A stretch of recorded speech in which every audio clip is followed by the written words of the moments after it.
dans le prochain épisode de Demain nous appartient. Tandis que Loïs dupe la police, Ryan reste à 7. En parallèle, la soirée d'Halloween tourne au cauchemar. Attention, les paragraphes qui suivent contiennent des spoilers sur l'épisode de Demain nous appartient diffusé demain soir sur TF1. Si vous ne voulez rien savoir, ne lisez pas ce qui suit. Mercredi 1er novembre dans Demain nous appartient. Héloïse dupe la police au commissariat. Roxane confie à Aurore qu'elle a eu Bart au téléphone ce matin et qu'il aimerait savoir où en est l'identification d'Adèle. Il faut dire que Bart ne peut pas s'empêcher d'avoir des doutes.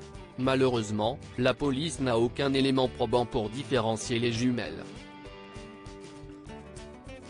Roxane a alors l'idée de faire passer un test graphologique à Adèle, ce qu'Aurore accepte. Malgré tout convaincu que la jeune femme qui s'est réveillée est bien Adèle, Bart la prévient que la police va lui faire passer un test graphologique pour s'assurer qu'elle n'a pas menti. Bien qu'elle soit épuisée, la jeune femme accepte. À l'hôpital, Aurore lui fait ensuite passer le test. Plus tard, Damien analyse les deux écritures. Et les résultats sont sans appel puisqu'elles correspondent à 95%. Héloïse est donc parvenue à duper une fois de plus son entourage. Désormais, la police est certaine qu'elle est bien Adèle. Sans attendre, la jeune femme prévient Bart. Quelques heures plus tard, Bart et la fausse Adèle quittent l'hôpital. Valère, qui les attend sur le parking, s'empresse de prendre des nouvelles de la jeune femme. Cette dernière assure alors qu'elle va bien puis lui présente ses excuses pour tout ce que sa sœur lui a fait endurer. À son tour, il lui demande pardon d'avoir été lourd. De retour à l'appartement, Bart est aux petits soins de la fausse Adèle. Comme il a cru qu'il allait la perdre, Bart l'embrasse mais elle a un mouvement de recul. Tandis qu'il l'embrasse une nouvelle fois, Héloïse a du mal à se laisser aller. Elle regarde donc le balcon et se remémore la chute qui a failli lui coûter la vie. Comprenant ce qu'il se passe, Bart propose de déménager mais Héloïse refuse en prétendant qu'ils sont bien ici.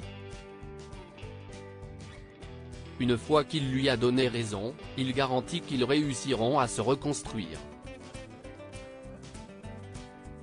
Par la suite, Bart lui dit qu'il l'aime puis avoue qu'il a douté de son identité avant de lui demander pardon.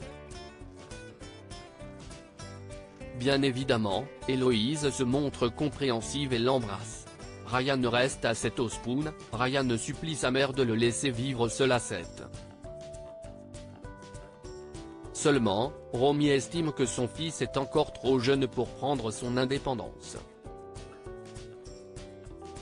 Refusant de quitter Jack, Ryan se rend au commissariat et prie Karim de l'accueillir chez lui. Avant de prendre une décision, le policier a toutefois besoin d'en parler à Romy. Karim la rejoint donc au Spoon et lui fait savoir qu'il accepte d'héberger son neveu jusqu'à la fin de l'année scolaire. Un soulagement pour Romy qui remercie chaleureusement son beau-frère. Plus tard, Karim et Romy annoncent la bonne nouvelle à Ryan.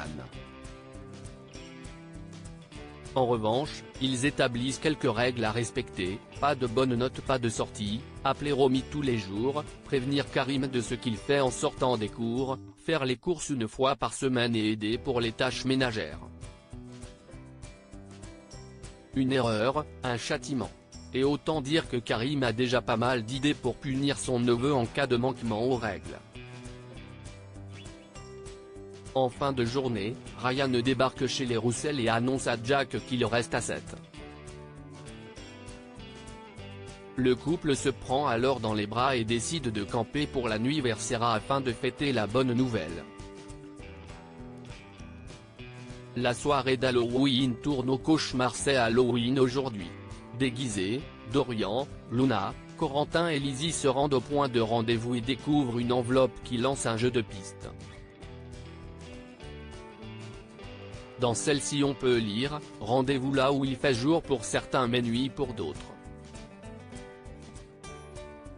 S'ils espéraient passer la soirée tous les quatre, Camille et Nathan se joignent finalement à eux.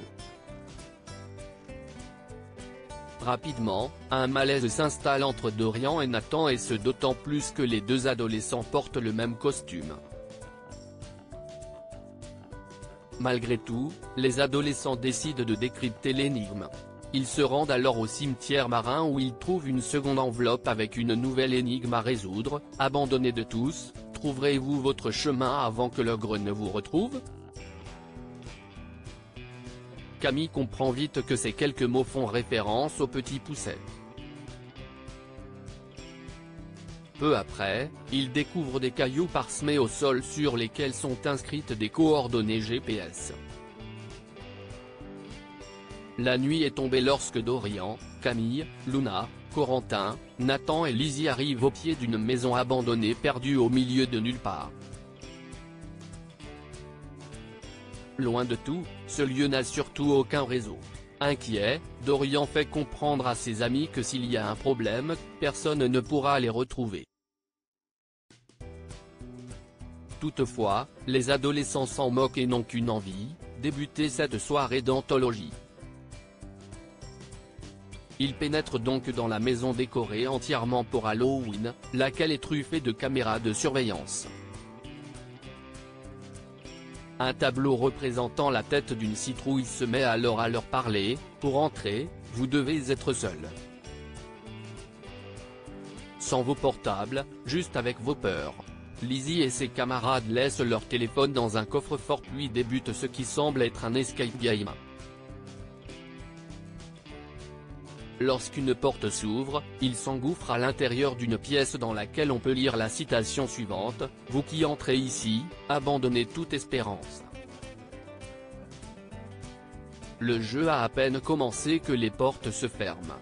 Lizzie, qui fait une crise d'angoisse, essaie bien d'ouvrir la porte mais sans succès.